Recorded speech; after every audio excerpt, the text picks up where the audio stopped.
Terima kasih banyak kepada Profesor Dr. Muhammad Baharun, jazakumullahu khairal jasa. Sebelum kita kembalikan ke MC ya ikhwan, barusan ada disinggung soal judicial review daripada Omnibus Law. Kami di FPI punya pengalaman. Dulu pada awal FPI berdiri, kami melakukan gerakan anti minuman keras, gerakan anti miras. Di mana-mana FPI melakukan sweeping minuman keras. Nah, kemudian kami ketika itu ditantang oleh Menteri Dalam Negeri. Nah, jadi kalimatnya kalau FPI tidak suka minuman keras itu dijual di mana-mana, padahal itu ada kepresnya. Nah, waktu itu ada kepres, yaitu nomor 3 kalau nggak salah tahun 97. Nah, jadi kata Pak Menteri waktu itu, ya judicial review saja kalau FPI nggak suka. Nah, jangan FPI bikin sweeping sendiri, main hakim sendiri, kemudian menggerakkan anggota di mana-mana di daerah melakukan pembersihan minuman keras. Sekarang kita fair aja. Nah, FPI ajukan judicial review, tuntut saja. Dan tantangan itu kita terima. Saudara. Akhirnya kami ajukan judicial review ke Mahkamah Agung. Judicial review keputusan di bawah undang-undang itu ke Mahkamah Agung.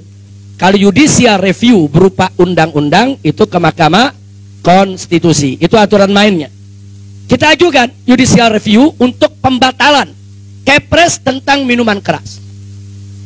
Nah, begitu berjalan sidang demi sidang, akhirnya saudara di tahun 2010 alhamdulillah Mahkamah Agung memutuskan mengabulkan seluruh tuntutan Front Pembela Islam.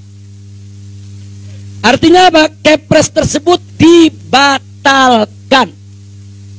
Nah, akibatnya apa? Akibatnya semua turunan perundang-undangan yang merujuk ke kepres tersebut otomatis batal.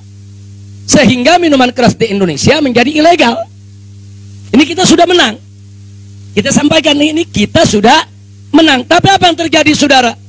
Apa pemerintah langsung mematuhi daripada putusan Mahkamah Agung tersebut? Tidak. Pemerintah mencari cara. Nah, bagaimana caranya supaya minuman keras itu tetap legal? Yang terjadi apa? Yang terjadi akhirnya saudara keluarlah Perpres nomor 74 tahun 2012 di akhir pemerintahan SBY ketika itu. Perpres saudara yang isinya kurang lebih copy paste daripada kepres yang sudah dibatalkan.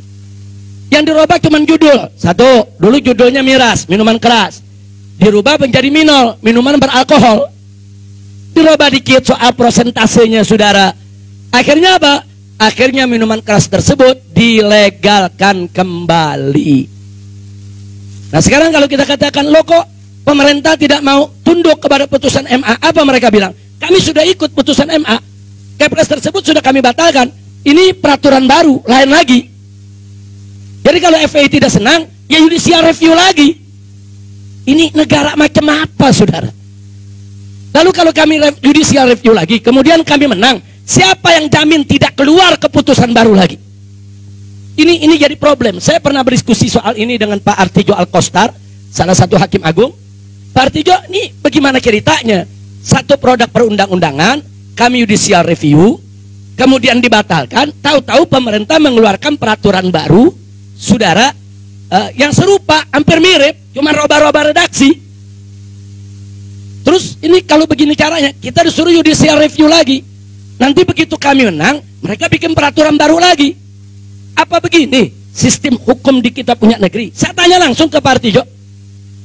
Beliau menjawab ketika itu, beliau sendiri, ya memang belum ada ketentuan Habib. Kalau beliau sendiri bingung. Saya tanya, ini Pak Artijo Alkostar bukan orang sembarangan ya ikhwan. Ini hakim agung berdedikasi. Nah, beliau sendiri gak bisa menguraikan. Apa nggak ada satu klausul hukum kalau suatu produk perundang-undangan sudah dibatalkan oleh Mahkamah Agung, nggak boleh dibuat perundang-undangan serupa? Nggak ada ya kawan. Saya tanya, apa ada produknya, apa ada klausulnya? Beliau menjawab tidak ada. Nah, kalau sudah seperti ini, ya capek dong. Kalau kita judicial review, Sekarang Omnibus Law, kita judicial review, kita menang. Besok muncul lagi, dirubah namanya Omnibus Liu umpamanya. Nanti kalau kita bilang, wah ini kok hidup lagi, lain nama, lain nomor, lain tahun. Lalu sampai kapan kita dikerjakan, saudara? Dikerja ini sampai kapan? Nah ini problem juga. Habib, Profesor Muhammad Baharun, ini problem serius, bukan tidak serius. Saya kasih contoh lagi, kawan kita, Bang Egy Sujana, dengan kawan-kawan judicial review KUHP, Undang-Undang ke Mahkamah Konstitusi, soal pasal penghinaan kepada presiden. Itu sudah dibatalkan. Nah begitu sudah dibatalkan, kini mau dihidupkan lagi pasal tersebut. Nanti kalau keluar lagi undang-undang pasal tersebut diberlakukan, jadi apa artinya dulu pasal itu dibatalkan? Jadi belum ada satu klausul hukum, belum ada satu ketetapan konstitusi di negara Republik Indonesia ini, suatu produk perundang-undangan yang dibatalkan oleh Mahkamah Agung atau Mahkamah Konstitusi untuk tidak dibuat kembali dengan nomor baru, tahun baru, pasal yang redaksi yang baru, tapi isi serupa. Tidak ada jaminan. Kira-kira jelas gak? Nah kalau begitu, kalau kita judicial review, capek gak? Capek, gak ada jaminan. Nah ini yang jadi persoalan. Nah baiklah, terlepas daripada judicial review, saya ingin sampaikan, terlepas saat ini FPI masih mempelajari terus Omnibus Law terakhir yang ditandatangani oleh Presiden, tapi yang jelas, saudara, saat ini semua orang tahu bahwa prosedur keluarnya Undang-Undang Omnibus Law, saudara, tidak mengikuti prosedur yang semestinya dalam perundang-undangan. Itu saja sudah cacat prosedur. Sebetulnya kalau cacat prosedur, nggak perlu di judicial review, tapi memang harus dibatalkan oleh DPR dan pemerintah. Lo bagaimana nggak cacat prosedur? Saudara, ini ketua DPR-nya sendiri ngaku ngelihatnya secara acak. Kok bisa bikin undang-undang ngelihatnya secara acak, saudara? Orang kalau bikin undang-undang, dia mesti periksa kata per kata, huruf per huruf, bukan secara acak. Kalau alasannya, oh tapi waktu, karena halamannya tebal, yang suruh bikin undang-undang tebal siapa? Lah kan ente yang bikin tebal. Ente yang bikin tebal, ya tanggung jawab ente untuk baca setiap halaman, saudara. Ini fakta. Kemudian begitu ada dari fraksi lain protes, mic-nya dimatiin. Ini etika apa?